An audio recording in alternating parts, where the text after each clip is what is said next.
માત્રેણ વંદામિ સ્વામી.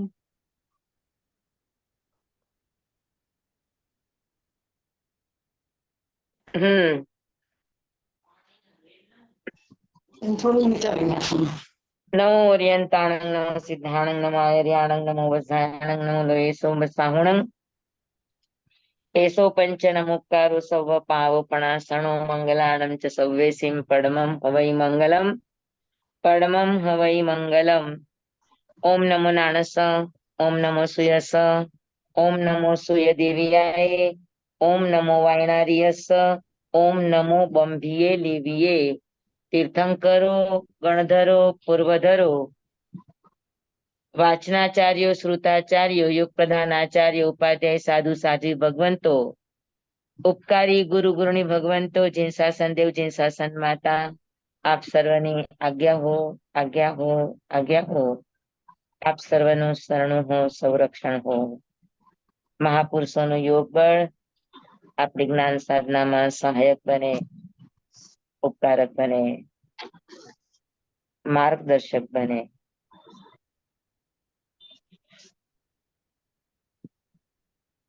વંદન કરી લઈએ સ્વામી. હાજી કરી લે. બોલો ઉર્મિલા બેન. વંદામિ નમસ્સામિ સત્કારેમિ સમ્માનેમિ કલ્યાણમ મંગલમ દેવ્યમ જયમ પ્રજોષમ. મત્તણ વંદામિ સ્વામી. હાજી. વંદામિ નમસ્સામિ સત્કારેમિ સમ્માનેમિ કલ્યાણમ મંગલમ દેવ્યમ જયમ પ્રજોષમ. મત્તણ વંદામિ સ્વામી. હાજી. અયાહિણમ વંદામિ નમસ્સામિ સત્કારેમિ સમ્માનેમિ કલ્યાણમ મંગલમ દેવયમ તેયમ પ્રજોષમ. મત્તણ વંદામિ સ્વામી. હાજી. મથેણ હાજી. હાજી. સાતા છે બધાને? જય સ્વામી. ચાલો આપણો 35 બોલનો ક્લાસ. આપણે કર્મની વાત ચાલે છે. 35 બોલમાં આ 10મો બોલ ચાલે છે. 10મે બોલે કર્મ 8. તો કર્મની અંદર આપણે કર્મ, કર્મણ વર્ગમાંથી કર્મ, કર્મમાંથી અકર્મ, નિર્જરા, આ બધા શબ્દો આપણે સમજી લીધા. પછી કર્મની 10 અવસ્થા એ પણ આપણે સમજી લીધી. બધાને સમજાઈ ગઈ છે ને? બંધ, સત્તા, ઉદય, ઉદીર્ણા વગેરે, ઉદ્વર્તન, અપવર્તન. બરાબર છે? હા. તો એ કર્મની 10 અવસ્થા સમજી લીધી. પછી કર્મ બંધાય છે ત્યારે ખાલી જથ્થા રૂપે બંધાય છે. પછી એનું 4 ભાગની અંદર વિભાજન થાય એ પણ આપણે સમજી લીધું.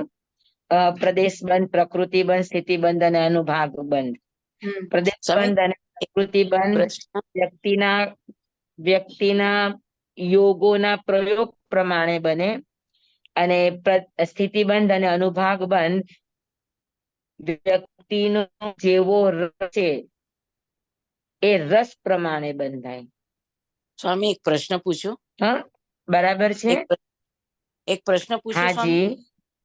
તમે કીધું તું કે બંધ નિર્જરા થાય. હાજી બોલો. બંધ કરીએ, નિર્જરા થાય એટલે પછી પાછો નવા કર્મનો બંધ થઈ જાય. નિર્જરા કર્યા પછી પાછા નવા કર્મનો બંધ થતો જ રહે એમ તમે કીધું તું. હાજી. હા, તો પછી કયા કર્મ પછી એટલે શું થાય? સંક્રમણ કે એના પછી કે કર્મ બંધ ન થાય એમ તમે કઈક કીધું તું. એ કઈ ક્રિયા? મને સમજાણું નહીં, પ્રશ્ન નથી સમજાતો આપનો. આપ શું કહેવા માંગો છો? પ્રશ્નમાં તમે ત્યારે ઉપશમ કે સંક્રમણ કે કઈક એવો શબ્દ વાપર્યો હતો કે એના પછી કર્મ બંધ ન થાય એમ. આત્યંતિક ક્ષય થયા પછી કર્મ ન બંધ. આત્યંતિક ક્ષય એટલે શું હોય એમાં? આત્યંતિક ક્ષય એટલે ઉદયમાંથી તો કર્મ ખપે જ, પણ સત્તામાં પડેલું કર્મ પણ જળ મૂળથી ખપી જાય. એને આત્યંતિક ક્ષય કહેવાય. કોઈ પણ કર્મનો આત્યંતિક ક્ષય થયા પછી એ કર્મ ફરી પાછું ઉદયમાં ન આવે. જી સ્વામી. હતી. બાકી હા. સયોક્ષમ છે તો એમાં જે ક્ષય થાય છે ઉદયમાં આવેલા કર્મનો ક્ષય, પણ એ તાત્પૂરતો ક્ષય હોય. સત્તામાંથી અચ્છા. ક્ષય નથી, ઉદયમાંથી ક્ષય છે. હમ હમ હમ અને વિસંયોજનાકરણ જે રેખાબેને વાત કરી હતી કે વિસંયોજનાકરણ, તો વિસંયોજનાકરણ પણ સત્તા અને ઉદયમાંથી કર્મ જાય, પણ એ અમુક સમય પૂરતું જ જાય, કાયમી ન જાય. એને વિસંયોજના કહેવાય. હમ હમ હા, સમજાણું બરાબર? જી સર. આત્યંતિક ક્ષય શબ્દ છે એટલે હા. ઉદય અને સત્તામાંથી જળમૂળથી ખપી જાય, તો જે કર્મનો આત્યંતિક ક્ષય થયો છે એ કર્મ ફરી પાછું ઉદયમાં ન આવે. જી સ્વામી, ધન્યવાણી તો હતી. હા, હમ સમજાઈ ગયું બરાબર? જી સ્વામી. હા, તો સંયોગક્ષમ ભાવ, ઉપસમ ભાવ, ઉદય ભાવ, ક્ષાયિક ભાવ, વિસંયોજના ભાવ, ઉદ્વર્તન, અપવર્તન, સંક્રમણ, આ બધી જ ચીજો બધાને સમજાઈ ગઈ છે. કોઈને પણ આ સંબંધી પ્રશ્ન હોય તો પૂછી લ્યો. પછી આગળ આપણે જેમ જેમ જશું તેમ પછી હવે કર્મના ભાવો, રસો ને એ જ બધી વાતો આવશે. હા, કોઈને જી કઈ પણ પ્રશ્ન હોય આ સંબંધી તો પૂછી લેજો. જે જ્યાં ક્યાંય પણ જરા માત્ર પણ શંકા હોય તો એ પ્રશ્ન પૂછી લેવાનો. હા, એટલે અત્યારે ને અત્યારે આપણું સમાધાન થઈ જાય. જી સ્વામી.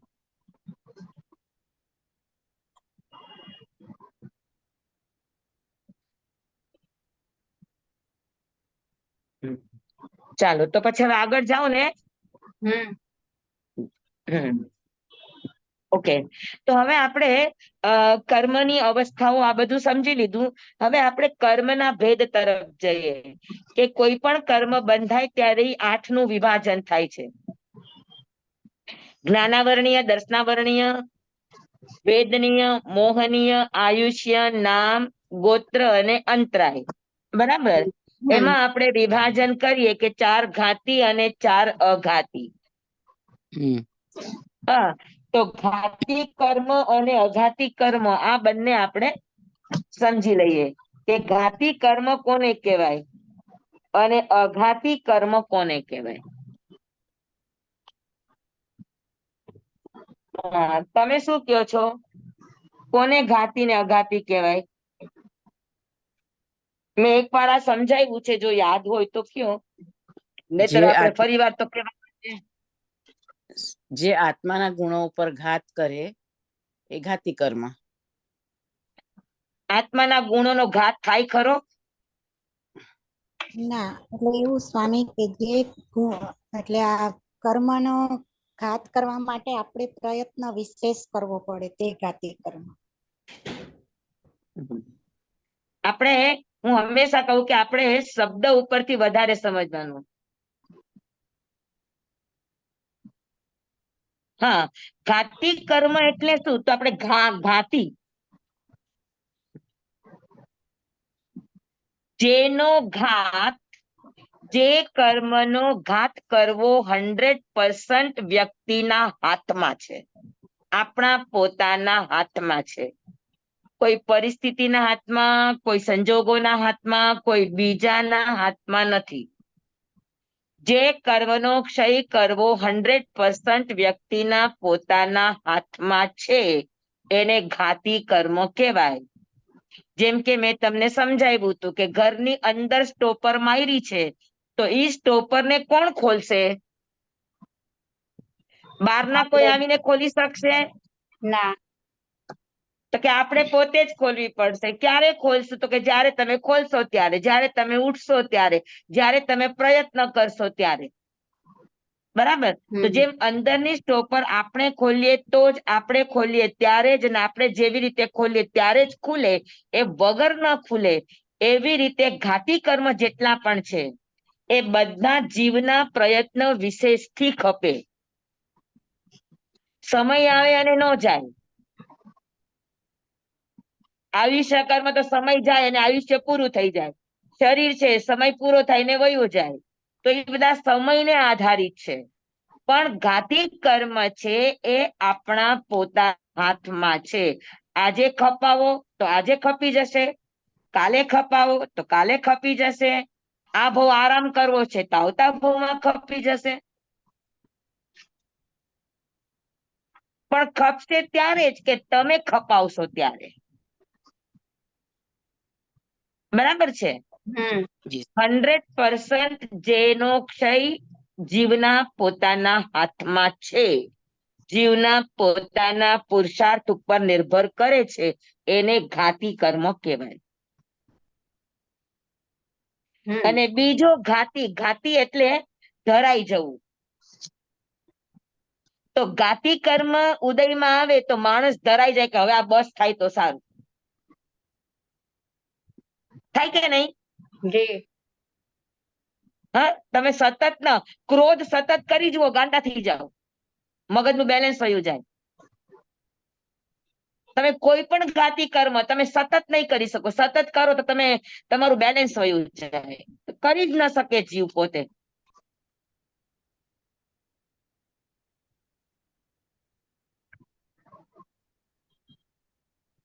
સ્વામીનો વિડીયો વયો ગયો છે. હલો, સ્વામી વિડીયો મારો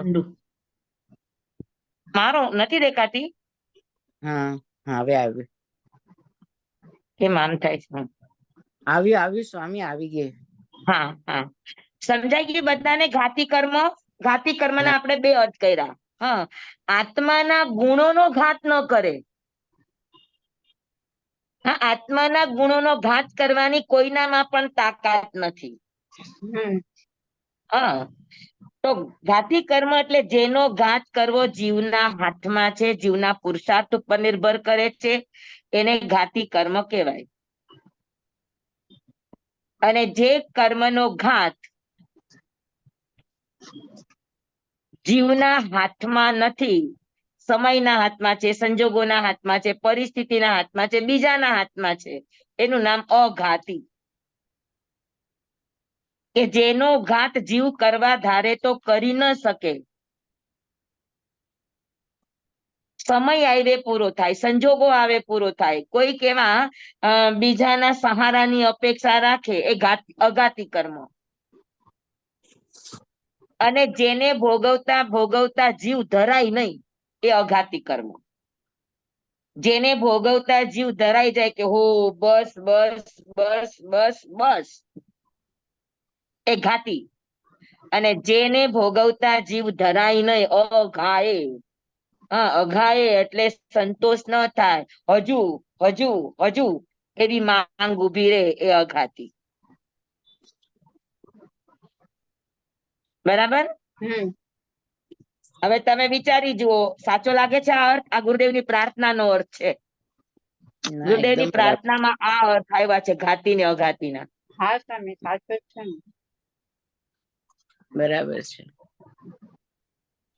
હવે આપણે દ્રષ્ટાંત જોશું ને એટલે આપણને આ અર્થ બરાબર બેસશે. જી સર.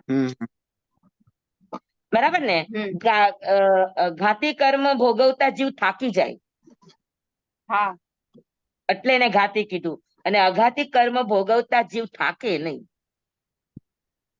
સુખથી જીવ થાકે? હા હા, અઘાતી કર્મથી જીવ થાકે નહીં.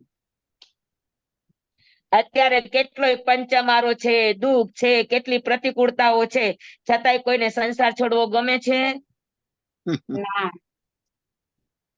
કેટલાય અમારી આગળ આવીને રોદડા રોશે કે સ્વામી બહુ કઠિન છે, બહુ કઠિન છે. અમે કીધું અમારું સરળ છે, આવી જાઓ. કે તો નો આવીએ. બરાબર છે.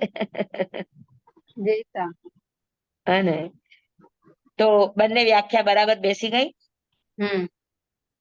હા, અઘાતી કર્મ જેનો ઘાત જીવના હાથમાં નથી, સમય ઉપર આધાર છે, કોઈ બીજી વસ્તુ ઉપર ડિપેન્ડ કરે છે, એને અઘાતી કર્મ કહેવાય.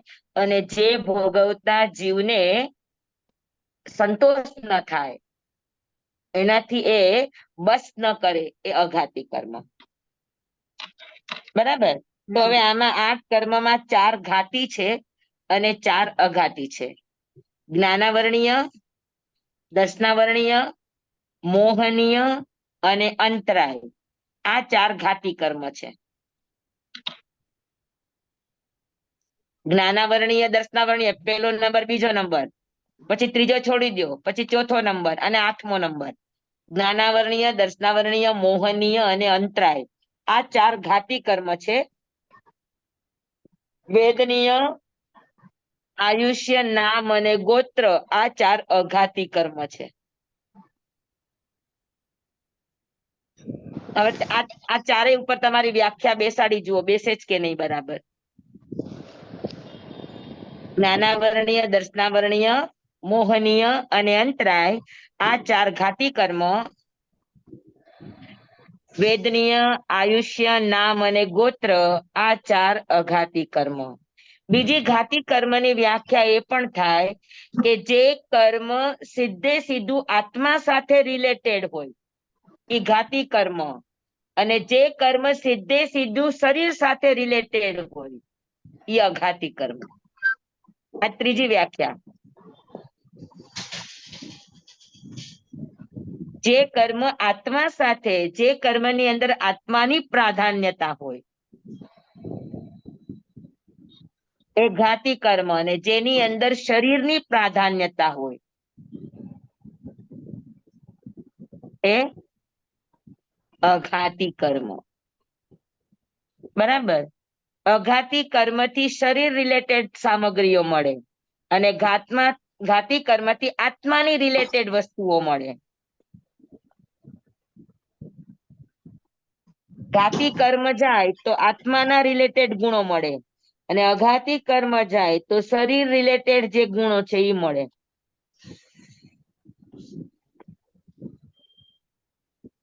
બરાબર. હવે 8 કર્મ છે, આ 4 ને 4 8, આપણે 8 વિભાગ જોયા.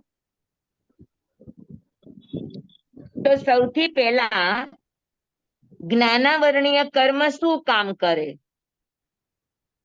જ્ઞાન ગુણ દબાવ. તો કે જ્ઞાન ગુણનો નાશ ન કરે, પણ જ્ઞાન ગુણને ઢાંકવાનું કામ કરે. આવરણ આવે એની પર ઢાંકવાનું. હા, તમે જોજો, નાશ ન કરે, વચ્ચે આવરણ આવી જાય. તો આવરણ આવે એનું દ્રષ્ટાંત તમે સમજો કે આંખ આડા પાટા સમાન અથવા તો સૂર્ય આડા વાદળા સમાન, 2 દ્રષ્ટાંત આવે જ્ઞાનાવરણીય કર્મ માટે. તો સૂર્યનો પ્રકાશ ઝાંખો નથી પડ્યો, કે નીચે આપણે રહેનારા છે એને એની આંખની જ્યોતિ નબળી નથી પડી, પણ વચ્ચે વાદળું આવી ગયું છે તો જેમ સૂર્યનો પ્રકાશ ન દેખાય. તો સૂર્યના પ્રકાશમાં તકલીફ નથી, જોનારની આંખમાં તકલીફ નથી, પણ બંનેની વચ્ચે શું આવી ગયું છે? વાદળું આવી ગયું છે. પછી આંખ આડા પાટા સમાન. હવે આંખ ઉપર પાટો બાંધ્યો છે તો સામેની વસ્તુ તો છે જ, ક્લિયર છે, એ કઈ ઢકાઈ નથી ગઈ. આપણી આંખની જ્યોતિ પણ ઢકાઈ નથી ગઈ, જ્યોતિ પણ એઝ ઇટ ઇઝ છે, પણ ઉપર શું આવી ગયું? પાટો આવી ગયો, પાટો આવી ગયો. બરાબર. તો જોનારા અને વસ્તુ એની વચ્ચે આવરણ છે. સમજાણું તમને? હા. જોનારા ઉપર પણ નથી, સામેની વસ્તુ ઉપર પણ આવરણ નથી. એટલે નથી જોનારાના આંખના તેજને કોઈએ રોક્યું, કે નથી સામેની વસ્તુના પ્રકાશને કોઈએ રોક્યું. રોકાણું છે તો વચ્ચેનું કારણ છે. અને વચ્ચેનું કારણ શું? તો કે વાદળા અથવા પાટો, તમે જે પણ કયો ઈ. વાદળા હટી જાય તો જોનારા અને સામેનું બધું ક્લિયર છે. પાટો હટાવી દો તો બંને સામસામું ક્લિયર છે, કેમ કે એમાં કોઈ દોષ જ નથી. જોનારાની આંખમાંય દોષ નથી અને સામેની વસ્તુમાંય દોષ નથી, પણ વચ્ચે શું છે? આવરણ. હા, તો આવરણ છે. બરાબર. તો એને કોઈ ગુણ ઢાંક્યો? વાદળાએ સૂર્યના પ્રકાશને ઢાંક્યો? ના. કે વાદળાએ જોનારની આંખને ઢાંકી? ના. આંખની જ્યોતિને ઓછી કરી? ના. ના. ખાલી વચ્ચે એક આવરણ આવી ગયું, વાદળું આવી ગયું, એટલે આપણી બેયની વચ્ચે એ આવરણ આવી ગયું, જેના કારણે જોનારા સૂર્યને જોઈ શકે નહીં. બરાબર. એમ વસ્તુ, વ્યક્તિ કે પરિસ્થિતિ એ એઝ ઇટ ઇઝ છે. આપણે પણ એઝ ઇટ ઇઝ છીએ, પણ આપણે એને સમજી નથી શકતા, જોઈ નથી શકતા. શું કામ? તો કે આપણી વચ્ચે અને વસ્તુની વચ્ચે, જ્ઞાતા અને જ્ઞેય, આ બેયની વચ્ચે આવરણ છે. સમજાણું છે? જ્ઞેય શું છે? તો કે રૂપી અને અરૂપી વસ્તુ. બરાબર સમજજો તો તમને સમજાશે ગુરુદેવની વ્યાખ્યા. વસ્તુ એટલે જ્ઞેય. જ્ઞેય એટલે જે વસ્તુ આપણે જાણવી છે એને જ્ઞેય કહેવાય. જ્ઞેય એટલે પદાર્થ. પછી પદાર્થમાં જીવ પણ હોય અને પૂદગલ પણ હોય, રૂપી પણ હોય અને અરૂપી પણ હોય. તો પદાર્થ છે અને જોનારો છે આત્મા એટલે જ્ઞાતા. બરાબર સમજાણું? હા. તો જ્ઞાતા અને જ્ઞેય, જ્ઞેય પણ એમને એમ છે, એમાં કોઈ કમી નથી, અને જ્ઞાતામાં પણ કોઈ કમી નથી. વચ્ચે કમી શેની છે? તો કે વચ્ચે જ્ઞાનાવરણીયનું આવરણ છે. એ આવરણના કારણે જીવ રૂપી કે અરૂપી પદાર્થને બરાબર જોઈ શકતો નથી.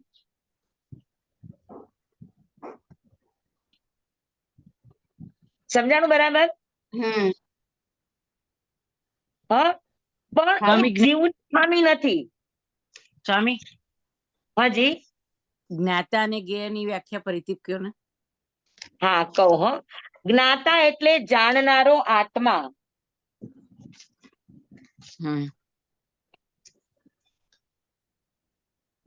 અને જ્ઞેય એટલે આપણે જેને જાણીએ છીએ તે. એટલે વસ્તુ, પરિસ્થિતિ ને વસ્તુ. હા, ખાસ કરીને વસ્તુ, પરિસ્થિતિ, પ્રસંગો, ઘટનાઓ. એને તો જેને આપણે જાણીએ છીએ, જોઈએ છીએ, જે પદાર્થને, જે પરિસ્થિતિને, જે પ્રસંગોને, જે ઘટનાઓને, જે આપણી સામે આવી રહી છે એને આપણે જોઈ રહ્યા છીએ. બરાબર? તો એ બધું જેને આપણે જોઈ રહ્યા છે, જાણી રહ્યા છે, બધું જ્ઞેય કહેવાય. જેને આપણે જાણીએ એને જ્ઞેય કહેવાય, અને જે જાણનારો છે એને જ્ઞાતા કહેવાય. જ્ઞાતા એટલે આત્મા અને જ્ઞેય એટલે પદાર્થ. પદાર્થ, પ્રસંગ, પરિસ્થિતિ. સમજાણું બરાબર બધાને? જી સ્વામી. હા, તો જ્ઞાતા અને જ્ઞેય, જ્ઞેયમાં કચાશ નથી જણાવવાની, અને જ્ઞાતામાં પણ કચાશ નથી જાણવાની. તેમ છતાં પણ જ્ઞાતા જ્ઞેયને જાણી શકતો નથી. એનું કારણ? વચ્ચે પણ આવી ગયું છે, વચ્ચે આવરણ તો આવી કે ગયું છે. વચ્ચે આવરણ છે.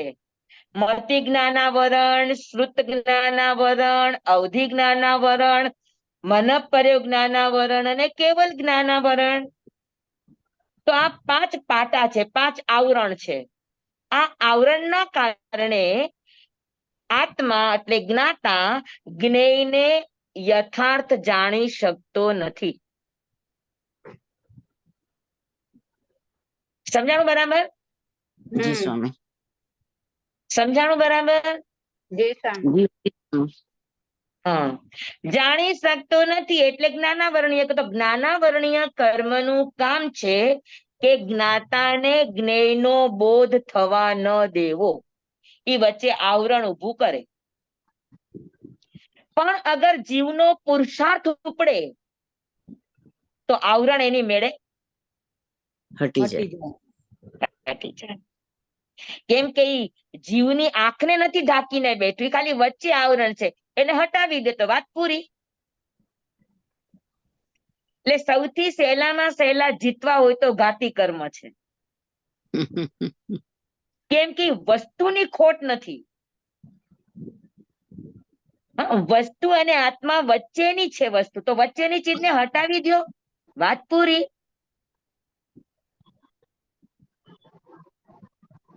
તો યાદ નથી રહેતું, આપણને સમજાતું નથી, તો હાથ જોડીને બેઠા નહીં રહેવાનું કે હવે અમે તો મોટા થઈ ગયા, પાકે ઘડે કાંઈ કાંઠા નો ચડે ને. હવે કઈ યાદ નો રે ને 90 વર્ષની ઉંમરે દીકરાની સગાઈ થઈ હોય તો એની વહુનું નામ યાદ રે કે નો રે, વેવાણનું નામ યાદ રે કે નો રે, વેવાણે કૈડો આપ્યો તો કે હાડલો આપ્યો તો યાદ રે કે નો રે? જી સ્વામી.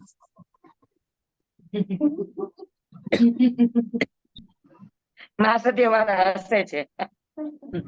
90 વર્ષની ઉંમરે એ પાકા ગળે કાંઠા ચડે કે નો ચડે? ચડે ચડે. ચડાવવા માંગો તો ચડે, તમે ચડાવવા ન માંગો તો ન ચડે. હે એટલે આ શરીર જેટલું પણ મોટું થાય પણ આત્માનો જ્ઞાન ગુણ ક્યારેય ઘટતો નથી. જીવ અગર પુરુષાર્થ કરે, જીવ અગર પ્રયત્ન કરે તો એ પ્રયત્નથી એનું જ્ઞાનાવરણીય કર્મ હટી જાય, વચ્ચે એનું આવરણ છે એ તૂટી જાય. એકની એક ચીજ તમે વારંવાર બોલો તો તમને હૈયે બેસી જાય કે નો બેસી જાય? બેસી જાય. તમે કહો યાદ નથી રહેતું, યાદ રહી જાય કે નો રહી જાય? થઈ જાય.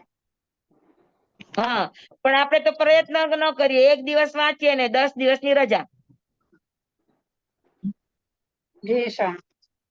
અને પછી કહે કે પાકે ઘડે કાંઠા નો ચડે. ક્યાંથી ચડે મારા વાલા? હા, સમજાણું બરાબર? તો જ્ઞાનાવરણીય કર્મ આંખ આડા પાટા સમાન છે. દ્રષ્ટાંત સમજાશે તો કર્મ સમજાશે. જ્ઞાનાવરણીય કર્મમાં જ્ઞાતામાં દોષ છે, જ્ઞેયમાં દોષ છે, કે જ્ઞાતા અને જ્ઞેયની વચ્ચે કઈક ગડબડ છે? વચ્ચે કઈ વચ્ચે ગડબડ છે, વચ્ચે પડ છે. જ્ઞાતા પ્રોપર છે, પરફેક્ટ છે, અને જ્ઞેય પણ પરફેક્ટ છે. જ્ઞાતા અને જ્ઞેયમાં કોઈ ખામી નથી, કોઈ તૂટી નથી, કોઈ અભાવ નથી. ખાલી વચ્ચે જે આવરણ છે એની જ તકલીફ છે. આવરણ હટી જાય તો જ્ઞાતા પણ બરાબર છે ને પદાર્થ પણ બરાબર છે. જ્ઞાતા જોઈ શકશે, જાણી શકશે, અને જ્ઞેય છે એ જણાઈ જશે. બરાબર છે? જી તો સ્વામી. આ પડ, આ આવરણ ક્યારે હટે? શું કરવાથી હટે? તો કે રાહ જોવાથી નહીં હટે.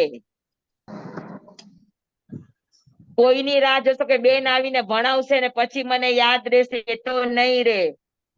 હા, કોઈની રાહ નહીં જુઓ, કોઈનું નહીં. તમે તમારી મેળે ધીરે ધીરે એક ને એક શબ્દ હરોજ વાંચો તો વાંચના અને પૃચ્છનામાં તાકાત છે. એક ના એક શબ્દને વારંવાર પર્યટના કરો તો એનામાં તાકાત છે કે કેવળ જ્ઞાન આપે. હા, આપણી સામે જીવતો જાગતો દ્રષ્ટાંત છે, માસ્તુષ મુનિ.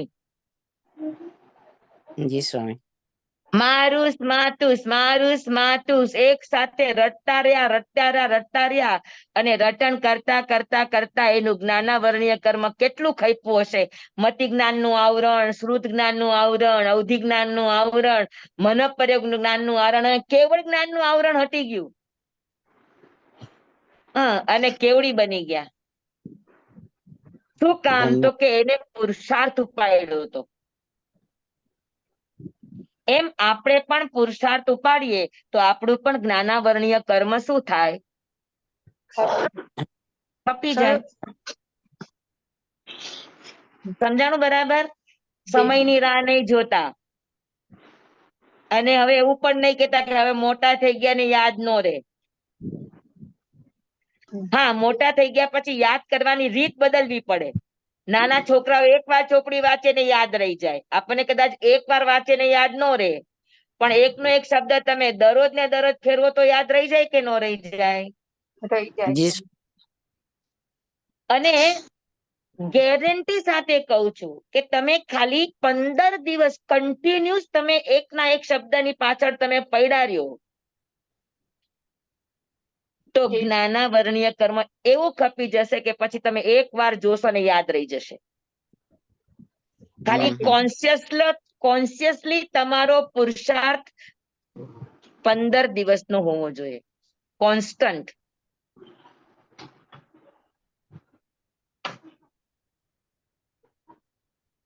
ગમે સમજાણું? જી સ્વામી. બધાને બરાબર? એટલે સાધુનું પેલું મનોરથ છે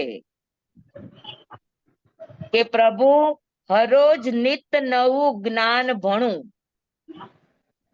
હરોજ નિત નવું ભણીએ તો જ્ઞાનાવરણીય કર્મનો સયોક્ષમ થાય.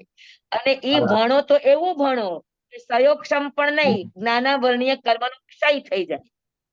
હા, જય હો, જય હો.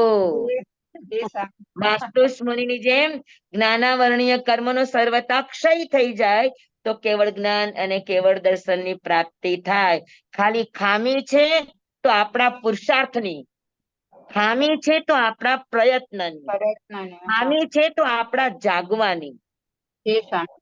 હવે તમે આટલા બધા દિવસથી ભણો છો તો ધીરે ધીરે ધીરે ધીરે ધીરે શબ્દો કોઠે પડવા માંડ્યા કે નહીં? એકનો એક શબ્દ વારંવાર આવે તો પછી કોઠે પડવા માંડે કે ન પડવા માંડે? ક્યાંથી આવડ્યો તમને? તમે પ્રયત્ન કર્યો તો ને, પુરુષાર્થ કર્યો તો ને, બગાસા ખાતા ખાતા સાંભળ્યું તો ને. હા, તમે રજા જ, આપણા ઘણા ક્લાસ સ્ટુડન્ટો રજા પાડીને બેઠા છે તો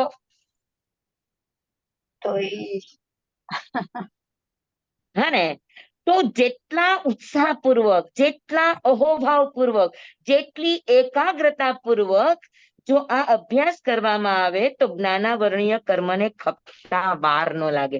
જ્ઞાનાવરણીય ખપવા માટે ખાલી જરૂર છે અહોભાવની, જ્ઞાન પ્રત્યેનો અહોભાવ, જ્ઞાની પ્રત્યેનો અહોભાવ. હા, જ્ઞાન પામવા પ્રત્યેનો અહોભાવ, બરાબર. અને એકાગ્રતા, ક્યાંય પણ ચંચળતા નહીં. બધા જ કામ 1 કલાક માટે સ્થગિત કરી દેવાના. રસોડાની બહાર વયું જવાનું કે રસોડાના ઊંચા નીચાનો અવાજ ન આવે. હા, જેમ સુવા બેડરૂમમાં વયા જાવ તેમ ભણવાય બેડરૂમમાં વયું જવાનું. હા, 1 કલાક તમારી ઘંટડીઓ બંટડીઓ બધું બંધ. આપણે ઘણી વાર વાત કરી છે કે અભ્યાસના પેલાના જમાનામાં એક વાર સાંભળે અને લોકો યાદ કરી લેતા હતા. આપણે ત્યાં શ્રુત જ્ઞાનનો રિવાજ છે, લખેલા જ્ઞાનનો રિવાજ નથી. શ્રુત જ્ઞાન 1 વાર સાંભળે અને યાદ રહી જાય, 2 વાર સાંભળે અને યાદ રહી જાય. હને, તો માત્ર સાંભળવાથી જ યાદ રાખતા હતા, લખવાની તો વાત જ નહોતી.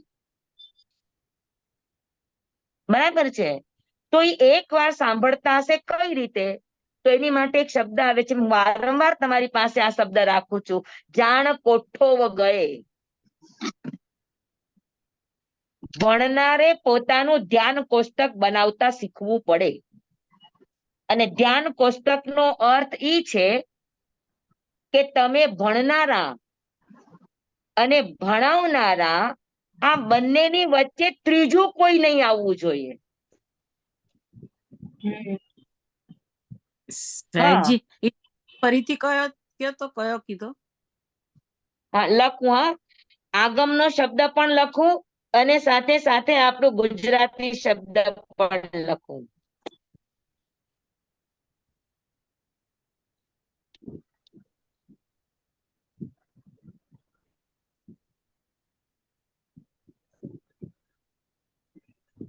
જેમ આપણે અત્યારે કહીએ eye to eye contact, eye to eye contact થાય તો બરાબર. ખાલી આઈ ટુ આઈ કોન્ટેક્ટ નહીં, ખાલી આઈ ટુ આઈ કોન્ટેક્ટ નહીં, હું તમને કહું છું, 1 મિનિટ. Okay okay. આ શબ્દ જોઈ લ્યો, દેખાય છે બધાને? હા, જાણ કોઠો ગયે, આ પ્રાકૃત શબ્દ છે અને નીચે ગુજરાતીમાં લખ્યું છે ધ્યાન કોષ્ટક. યસ, કોઠો ગયે, કોઠો ગયે, ધ્યાન કોષ્ટક.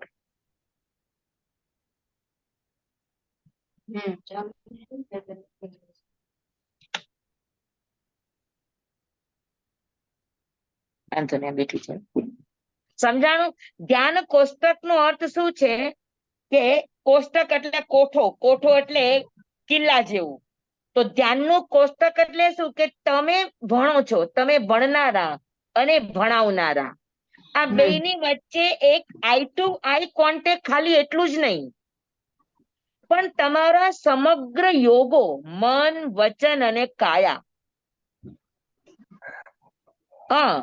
આ ત્રણે ત્રણ તમારા એકાગ્ર હોવા જોઈએ. ધ્યાન છે એટલે તમારું ધ્યાન ક્યાંય પણ ભટકવું ના જોઈએ.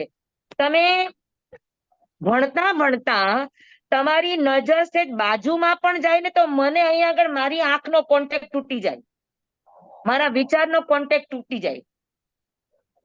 કારણ કે હું ભણાવું છું ત્યારે મારું સમગ્ર વિચાર, મારું સમગ્ર ધ્યાન તમારા તરફ છે. તમે કોઈ બીજી ક્રિયા કરો છો તો તમારે ત્યાંથી કોઈ વિક્ષેપ આવે તો મારા ધ્યાન કોષ્ટકમાં ત્યાં બ્રેક આવે. સમજાણું?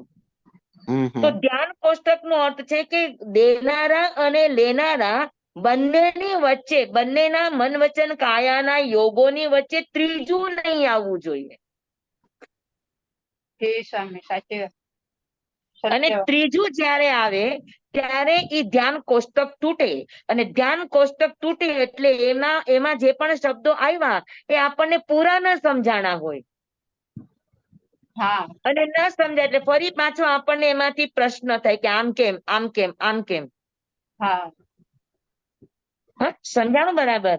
તો ધ્યાન કોષ્ટક એકાગ્રતા, મન વચન કાયાના યોગોની એકાગ્રતા, એક પણ શબ્દ આપણી જાણ બહાર જાય નહીં, એક પણ શબ્દનો કાનો માત્ર આપણા સાંભળ્યા વગરનો ન રહી જાય, એટલી આપણી એકાગ્રતા હોય,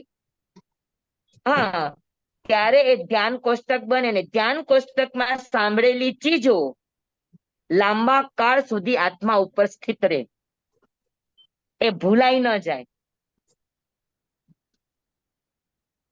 સમજાણું બધાને બરાબર? સતાવધાની બને એ બધા આ રીતે જ પછી કરતા હોય ને પ્રેક્ટિસ. સતાવધાન પણ આ જ છે, ધ્યાન કોષ્ટક જ છે. તમારી ધ્યાન જરાક પણ વિચલિત થાય, આના માટે સતાવધાન માટે પણ પ્રયોગ એને સાધવો પડે. એમને સતાવધાન ન થાય. સતાવધાન માટે પણ એના કેટલા વર્ષોનો અભ્યાસ હોય. નાની નાની નાની વસ્તુ છે કે આજે સમજી લો કે તમે જેટલું પણ સાંભળ્યું છે તો એટલું સાંભળેલું તમે એકદમ યાદ રાખી લ્યો, એને ભૂલો નહીં. એમ કરતા કરતા કરતા કરતા તમે 5 મિનિટનું યાદ રાખ્યું, 10 મિનિટનું યાદ રાખ્યું, એમ કરતા કરતા તમારી ઈ શક્તિને વધારતા જાઓ. કેમ કે આ જ્ઞાનની શક્તિ છે, જ્ઞાનની શક્તિને જેટલી વાપરશો, જેટલી યુટિલાઇઝ થશે એટલી એ તાકાત વધશે. શરીરને જેમ વાપરશો એટલી તાકાત ઘટે, પણ જ્ઞાન આદિ ગુણોને, ઘાતી કર્મના ગુણોને જેટલો વાપરશો એટલો ઘાતી કર્મ ક્ષય પામશે અને જ્ઞાન ગુણ વગેરે ગુણો પ્રગટ થશે. એનું યુટિલાઇઝ થવું જરૂરી છે. આપણા બ્રેઇન પાસે મિલિયન બિલિયન સેલ્સ છે. એક સેલ પાસે પર મિનિટની 14 મેમરી કલેક્શન કરવાની તાકાત છે. એક સેલ પાસે. તો આપણી પાસે મિલિયન બિલિયન સેલ્સ છે. તો એક એક સેલ્સ ની પાસે જો આટલી તાકાત હોય તો બધા સેલ જો એનું કલેક્શન કરે તો પર મિનિટ ની અંદર આપણે કેટલું યાદ રાખી શકીએ? અરબો નહીં, ખરબો સેલ છે આપણા બ્રેઇન ની અંદર, નાના નાના નાના નાના નાના મેમરીના. હવે એક સેલ 1 મિનિટની 14 મેમરી કલેક્ટ કરી શકે તો 1 મિનિટની અંદર 14 કરી શકે કે 10 મિનિટની અંદર કેટલી કરી શકે? 140. તો સતાવધાન થાય કે નો થાય? થાય. 1 મિનિટની અંદર સતાવધાન થાય કે નો થાય? ને બસ એને વાપરતા શીખો. એને જેટલું વાપરશો એટલા ઈ સેલ ખુલશે, એનો કાટ ઉતરશે, અને જેટલો કાટ ઉતરશે એટલું જ્ઞાન આપણી અંદર ધારણા રૂપે પરિણત થશે. હા, બરાબર છે. હા, કેવળ જ્ઞાન થાય એટલે ખરબો સેલ બધા જ ખુલી ગયા, એક કોઈ બંધ નથી, ત્યારે કેવળ જ્ઞાન.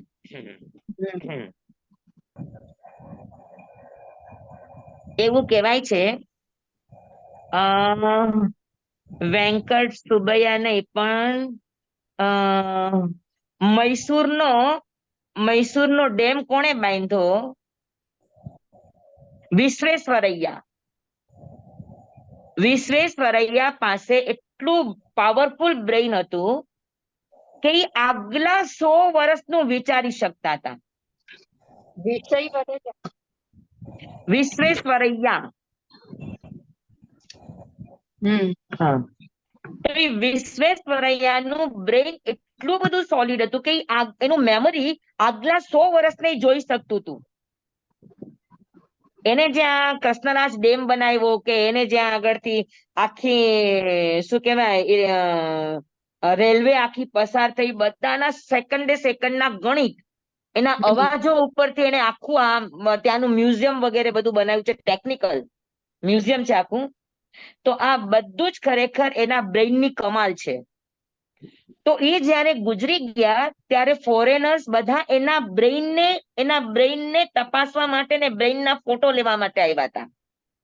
કે એવું કે એના બ્રેઇનની અંદર શું વિશેષ હતું કે આટલું બધું લાંબુ જોઈ શકતા હતા.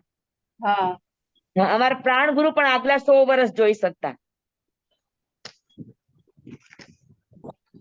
તો આ એની તાકાત છે. તો એના બ્રેઇનને જોવા માટે આવ્યા હતા. તો એ એમ કેતા હતા કે વિશ્વેશ્વરૈયાએ બ્રેઇનના ખરબો સેલ છે, એમાંથી માંડ 5 થી 6 સેલ વાપરા હતા. બાકી બધા સેલ એના વાપરા વગરના હતા. હવે 5-6 સેલ પણ જો આટલી 100 વર્ષની મેમરીને કલેક્ટ કરી શકતું હોય, એને અગાઉથી જાણી શકતું હોય, એટલા ભવિષ્યને 100 વર્ષ પહેલા વાંચી શકતું હોય, તો આ બધા જ સેલ ખુલવા માંડે તો શું થાય કયો? કેવળ જ્ઞાન થયું જોયું ને. બરાબર છે. તો એ આપણા હાથમાં જ છે. આપણે આજે જોતું તો આજે મળે. સ્વામી તમારા આશીર્વાદ. હા, અને તમારા બધાના આશીર્વાદ કે મારાય ખુલી જાય. હા, તમારા ખુલશે તો જ અમારા ખુલશે. એવું તો નથી. આમાંથી ઘણા એવા હશે કે જે મારી પેલા ખોલી લેશે, પણ ખોલો તો મને ગોતવા આવજો કે સુધાભાઈ ક્યાં છે, જોયા આવે ખરા.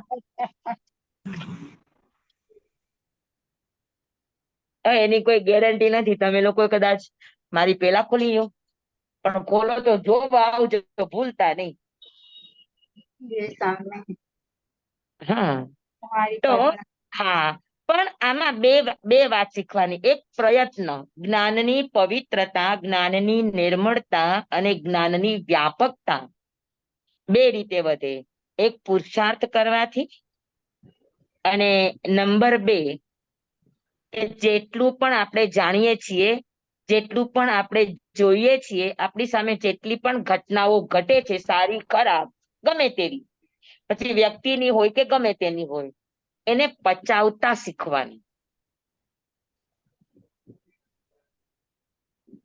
સમજી લો કે તમે મારી કોઈ નબળી ઘટના જુઓ, બરાબર, તો તમે અત્યારે એમ કે ઓહો આટલું કર્મ સિદ્ધાંત સમજાવતા હતા ને, આટલી સરસ વાતો કરતા હતા ને, આ સુધાભાઈ, એનો અર્થ એ થયો કે સુધાબાઈની ઘટના જોઈ પણ આપણે પચાવી શક્યા નહીં. બરાબર છે. આ એક ફોર એક્ઝામ્પલ છે. તો એવી જ રીતે દુનિયામાં જે પણ નબળી ઘટનાઓ જો કોઈની પણ માટે જુઓ, ખાસ કરીને સાધુ સંતો માટે જુઓ. સાધુ સંતો પણ છદ્મસ્ત છે, પંચમારાના છે. તો એનામાં આવી નબળાઈઓ હોવી સ્વાભાવિક છે. સ્વાભાવિક છે. તો કોઈ પણ એવી નબળી વાતોને મિડ ડે જેવા પેપરો, ન્યૂઝપેપરો આવી બધી વાતોને બઢાવી ચઢાવીને મૂકતા હોય, તો એક વાત ખાસ યાદ રાખવાની કે આવી નબળી વાત કોઈની નહીં, કોઈ જ નહીં સાંભળવાની, નહીં વાંચવાની, નહીં એને ફોરવર્ડ કરવાની, અને એમાં ખાસ કરીને સાધુ સંતોને તો હરગીજ નહીં. તો આ ચીજનું જેટલું પરહેજ રાખશો, કે જેટલું પણ જાણ્યું છે, જેટલું પણ જોયું છે, ટેક ઇટ ઇઝી, હળવાશથી લ્યો, હોય થાય, છદમસ્ત છે, બસ આ સમાધાન. આવું થાય, આવું હોય, આવું બની શકે, પંચમારો છે, છદમસ્ત છે. હા, આપણા આજુબાજુનું વાતાવરણ એવું છે. હા સાચી વાત છે. અને એમ કરીને ભાવ કરુણા કરતા શીખો, તો આપણું જ્ઞાન પણ નિર્મળ રહે, આપણને અસાધનાના દોષ ન લાગે, અને પ્લસ આપણા જ્ઞાનાવરણીયના આવરણો ખપે. જી સ્વામી. સમજાણું? અને બાકી પુરુષાર્થ કરો, પ્રયત્ન કરો, નવું નવું નવું નવું શીખવા માટે તૈયાર રહ્યો, થાકી નહીં જાઓ. હા, બરાબર છે. પ્રમાદ અને કંટાળો નહીં કરવાનો, ખાસ પ્રમાદ અને કંટાળો. હા, કંટાળો નહીં, ભણતા ભણતા કંટાળો નહીં કરવાનો. સ્વામી, મારે પુરુષાર્થ વિશે કઈ કેવું છે. બોલો બોલો. મારા પપ્પા 83 વર્ષના છે, અને હાજી. હું પૂછી સુણમ શીખતી હતી ને, તો પપ્પાને હા. મન થયું કે મારે પણ શીખવું છે. તો પપ્પાએ એટલો પ્રયત્ન કર્યો, એટલો પુરુષાર્થ કર્યો, તો અત્યારે એમનું પૂછી સુણમ આખું પાકું થઈ ગયું છે, અને હવે ઈ રોજ ફેરવે છે. એમણે આ 83 યર્સની ઉંમરે કર્યું એમણે પાકું. બોલો જોઈ, કયો જોઈ. એટલે તમે જ્ઞાન વાત કરો હવે છો તો મને એટલા પપ્પા કરી યાદ શકે તો આવી ગયા. હેતલ કરી શકે કે ન કરી શકે? હેતલનું તો થઈ ગયું, મારું જોઈને એમણે કર્યું. અરે એમ નહીં, હેતલ આવું નવું નવું શીખવા ધારે તો હા, શીખી હા, શકે હા. કે ન શીખી શકે? હા, 100% શીખી જ શકે ને. હા, તો ભણવા સાથે ઉંમરને કોઈ લેવા દેવા લેવા નથી. દેવા નથી, નથી. હા, બસ અંદરથી ભાવ જગાડો, અંદરથી અહોભાવ જગાડો. મારે શીખવું જ છે, મારે ભણવું જ છે, મારે જાણવું જ છે. ભલે એક શબ્દ શીખતા મને 6 મહિના કેમ ન લાગે, પણ મારે કંટાળો નહીં લાવવાનો. સ્વામી, તમારો વિડિયો વયો ગયો છે. અરે ભગવાન, સુધાભાઈ ક્યાં વયા જાય? જલ્દી જલ્દી. અમે જવા ન દઈએ ને સ્વામી. હા હા હા હા, લ્યો આવી ગયા. અચ્છા, જ્ઞાનાવરણીય કર્મ સમજાઈ ગયું? જી સ્વામી. કે જ્ઞાનાવરણીય કર્મનું કામ શું છે? તો કે જ્ઞાતા અને જ્ઞેયની વચ્ચે આવરણ ઊભું કરવાનું કામ છે. હા, અને આવરણ ઊભું કરે તો શું થાય? તો કે જ્ઞાન ગુણ નાશ ન પામે, જ્ઞાન ગુણનો ઘાત ન કરે, પણ જ્ઞાન ગુણની ઉપર આવરણ ઊભું કરી દે. હા સમજાણું બરાબર? જી હા, સ્વામી. દ્રષ્ટાંત પૂરેપૂરું સમજો તો એનો અર્થ પૂરેપૂરો સમજાશે. કે જ્ઞાનાવરણીય કર્મ આત્માના જ્ઞાન ગુણનો નાશ નથી કરતો, જ્ઞાન ગુણનો ઘાત નથી કરતો, કેમ કે કોઈ પણ ગુણનો ઘાત થાય નહીં. ગુણ તો અજર અને અમર છે, નાશવંત નથી. અને શાશ્વત છે ગુણો તો. સ્વામી બરાબર, તો ગુણો નાશ નથી પામતા, પણ ગુણો ઉપર શું થઈ જાય? તો કે ઢકાઈ જાય, આવરણ ઉપર. સ્વામી, 1 મિનિટ પૂછું તો આપણે ઘાતી કર્મની ડેફિનેશન એમ કેમ કરીએ છીએ કે જ્ઞાન કે આત્માના ગુણની ઘાત કરે એને ઘાતી કર્મ કહેવાય? તેની ડેફિનેશન આપણે એ રીતે સમજ્યા છીએ અમે. અરે મારા વાલા, હું એમ જ સમજી હતી, આ તો ગુરુદેવ આગળ આવી એટલે બૈરું. હા, એટલે સ્વામી, અમે એની definition એવી છે ને કે મૂળભૂત ગુણોને પ્રગટ ન કરવા દે. જે આત્માના મૂળભૂત આપણે ગુણોને સામાન્ય રીતે બોલે કે ઘાત કરે, ઘાત ન કરે, એને પ્રગટ ન થવા દે, એમાં આવરણ ઊભું કરી દે. અને પ્રગટ ન કરવા દે એના કરતા પણ આવરણ જ ઊભું કરે છે. એ નથી આપણા જ્ઞાન ગુણને અટકાવી શકતું, કે નથી એ સામેના પદાર્થના કોઈ પણ જ્ઞેય ગુણને અટકાવી શકતું. જ્ઞાનાવરણીય કર્મ જ્ઞાતાના જ્ઞાનને અડતું નથી. હા, અને જ્ઞેયના કોઈ પણ પદાર્થ, જ્ઞેયના કોઈ પણ ગુણધર્મ નહીં રોકતું નથી પ્રગટ થવા માટે, પણ વચ્ચે ખાલી દિવાલ ઊભી કરી દે. તો જ્ઞાતા અને જ્ઞેયની વચ્ચે દિવાલ ના હોવાના કારણે આપણે જોઈ શકતા નથી. સમજાણું? તને દ્રષ્ટાંત બરાબર સમજાઈ જવું જોઈએ. રેખાબેન, ઓલા કે છે ને કે આપણે આત્માના ગુણોની ઘાત કરી, પણ એ પેલામાં બી એવું નહોતું આવતું એમ કે આત્માના મૂળભૂત ગુણોને પ્રગટ ના થવા દે, એવું આવતું હતું પેલા પાઠાવલીમાં. હા, એમ એટલે એટલે જ્ઞાન હમણાં ગુણને પ્રગટ ન થવા દે એ પણ જ્ઞાનાવરણીયનું કામ નથી, રેખાબેન. અચ્છા, ઓકે. કેમ કે જ્ઞાન ગુણને પ્રગટ ન થવા દેવું કે થવા દેવું એ જીવના પુરુષાર્થ ઉપર આધાર છે. જ્ઞાનાવરણીય કર્મ તમને અટકાવતું નથી. અચ્છા, હવે તમને યાદ નથી રહેતું, સમજી લો તો જ્ઞાનાવરણીય કર્મ છે, પણ તમને હા. દરરોજ પુસ્તક હાથમાં લઈને ભણવા દેવા માટે રોકે છે ઈ તમને? ના, ના. તમને દરરોજ સાંભળવું હોય તો એમાં તમને રોકે છે? ના. જી ના. તો પછી નહીં. તમને ક્યાં રોક્યા એને કયો? અચ્છા, હા. સમજાણું તમને? મારી વાત સમજાણી? હા, અત્યારમાં તો તમે એટલે જે પ્રગટ થવામાં પણ રોકતું નથી. તમે પ્રયત્ન કરો તો પ્રગટ થઈ જશે એની મેળે જ. હા, ના, આ કોઈ બેને હમણાં એમ કીધું ને કે અમે પેલા આવું કેમ શીખાતા એમ. એટલે જો તમે, હું પણ એવું જ શીખી છું. હું પણ પેલા હા. શીખતી હતી, આ ચોપડીમાં પણ એમ જ આવશે કે આત્માના જ્ઞાન ગુણનો ઘાત કરે, પણ એ પછી ગુણનો ઘાત પણ ન કરે અને ગુણને પ્રગટ ન થવા દે એમ પણ નહીં. હા, એ પછી તમે કાંઈ જ જ ન અમને કરી ઉપર શકે. એ તો શીખવાડ્યું. ખાલી વચ્ચે એક એક આવરણ ઊભું છે. એની પાસે હા, નથી જ્ઞાતાને રોકવાની તાકાત કે નથી જ્ઞેયને રોકવાની તાકાત.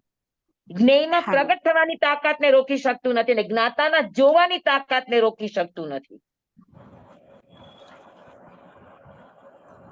સમજાય છે તમને મારી વાત? જી સમ. જો એ સારી, પ્રગટ સારી. કરવા માટે પણ રોકતું હોય તો તમને ભણવા ન દે, એટલે આપણા તમને મહેનત પ્રયત્નમાં કરવા ન કચાશ દે, છે. તમને પુરુષાર્થ કરવા ન દે.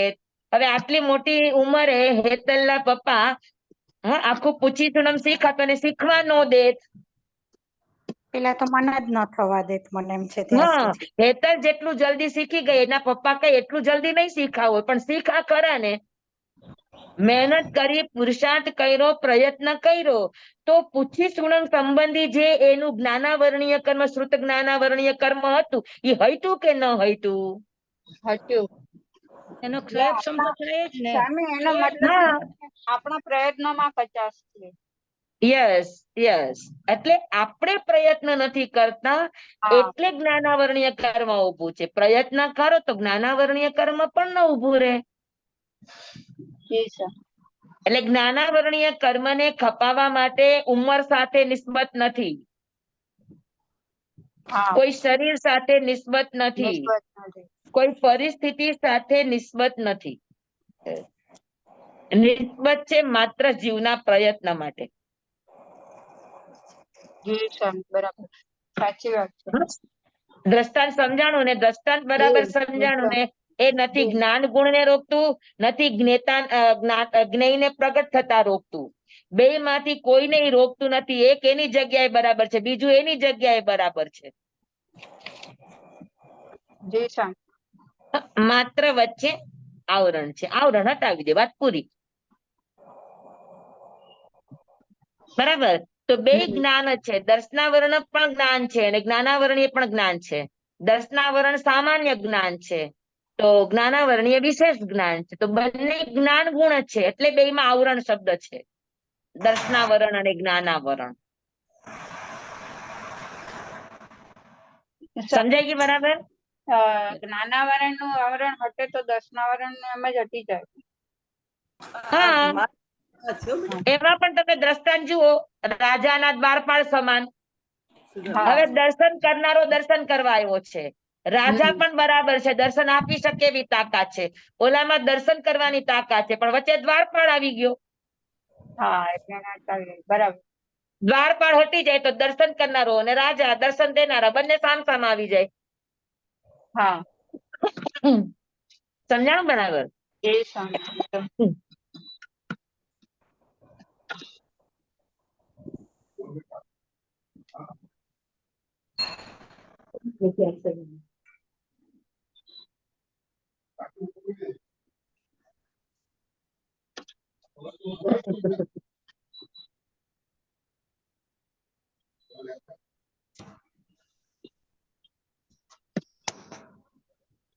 તો જ્ઞાનાવરણીય કર્મ બધાને બેસી ગયું, તો આગળ જાઓ. અત્યારે આપણે બે વસ્તુ શીખીએ છીએ કે ઈ કર્મ શું કામ કરે અને એનું દ્રષ્ટાંત. તો જ્ઞાનાવરણીય કર્મ શું કરે તો કે જ્ઞાન ગુણમાં આવરણ ઊભું કરે. હા ને, જ્ઞાન પ્રગટ થવામાં આવરણ ઊભું કરે. અને દ્રષ્ટાંત છે આંખ આડા પાટા સમાન. આ થોડું થઈ ગયું છે.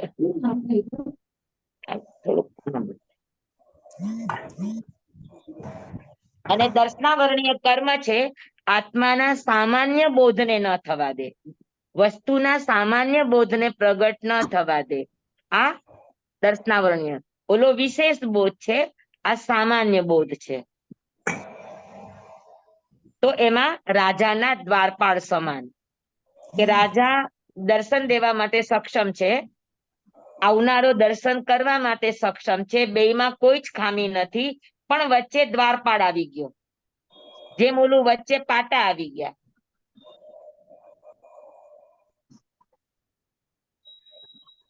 બરાબર?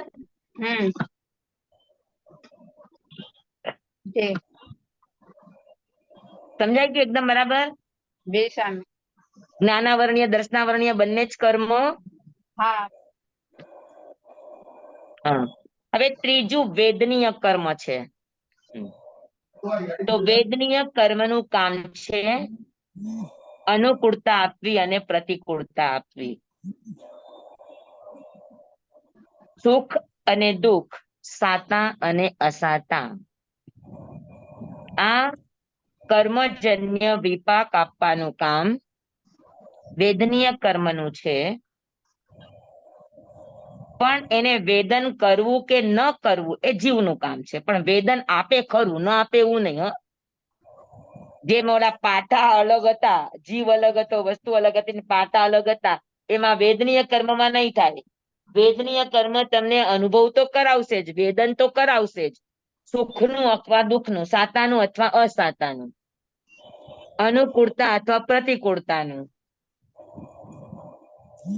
ગમતા અથવા તો અણગમતાનું. એ વેદન તો કરાવશે, પણ વેદન કર્યા પછી વેદન કરવું કે ન કરવું એ જીવના હાથમાં છે. પણ વેદન કરાવશે. બરાબર? કેવી રીતે? તો કે મધ ખરડાયેલી ખડક સમાન. મધ ખરડાયેલી ખડક એટલે તલવાર. તો એ મધ મીઠું છે, એ ચાટવા જશે તો એને મીઠાશનો અનુભવ થશે, પણ ચાટવા જતા આ તો ખડક છે, તો જીભ કપાઈ જશે, તો એનાથી લોહી નીકળે, દરદ થાય, તો એ અસાતા. તો કોઈ પણ સુખને ભોગવવા જાઓ તો એની પાછળ દુઃખ એટલે અસાતા વેદનીય કર્મ બંધાય. આ નિયમ છે. સુખને ભોગવો તો અસાતા વેદનીય બંધાય, અને દુઃખને ભોગવો તો સાતા વેદનીય બંધાય.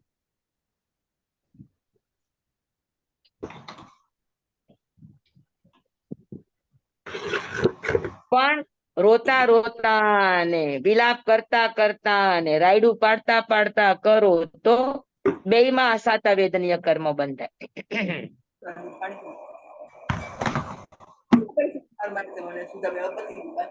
હસતા હસતા સુખ ભોગવો તો અસાતા વેદનીય બંધાય, હસતા હસતા દુઃખ ભોગવો તો સાતા વેદનીય બંધાય, અને રોતા રોતા સુખ દુઃખ ભોગવો તો અસાતા વેદનીય બંધાય.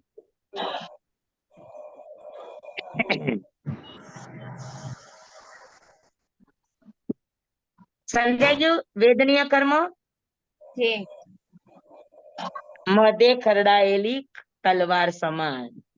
વેદનીય કર્મ. આપણે 5 વાગ્યા કરવું છે આગળ કે બસ આટલું? હા, 5 વાગ્યા છે. પછી હવે મોહનીય કર્મ થોડું સમજવા જેવું છે. હા, અત્યારે લેશું તો 5:15 જેવું થઈ જશે. તો અવસરે લેશું.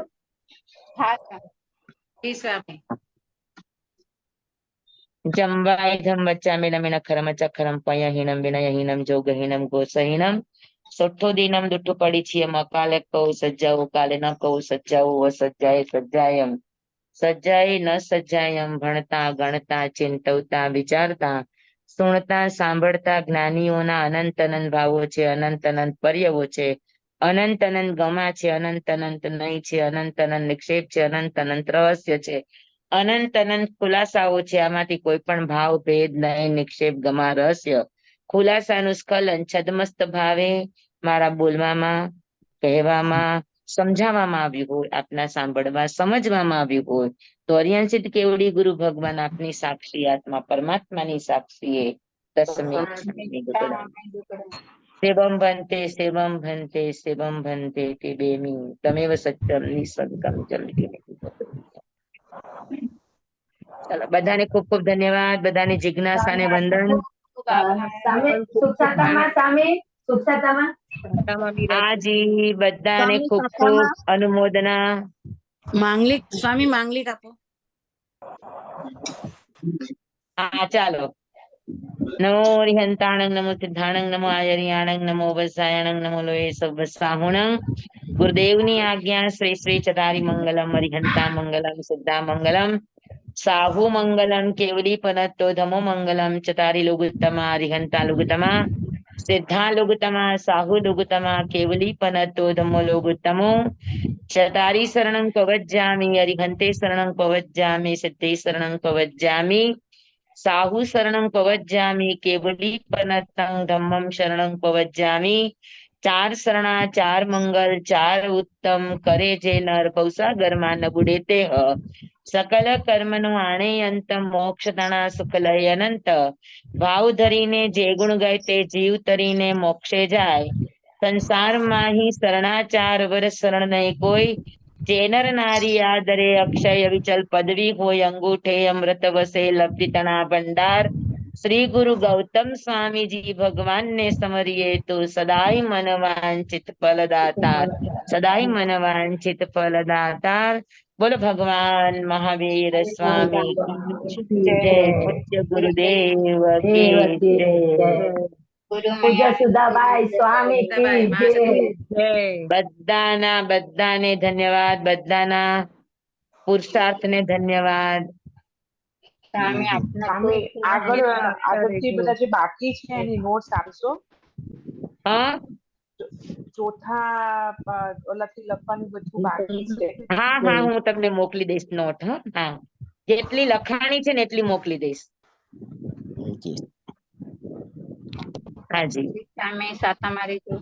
હાજી બધાને જય તમે જિનેન્દ્ર. સાતામાં રહેજો. જય જિનેન્દ્ર. જય જિનેન્દ્ર. વંદના ન કરી. વંદના પેલા કરી લીધી ને આજે. કરી લીધી. હા હા શરૂઆતમાં થઈ ગઈ વંદના. હા થઈ ગઈ. મોડું થતું ત્યારે પછી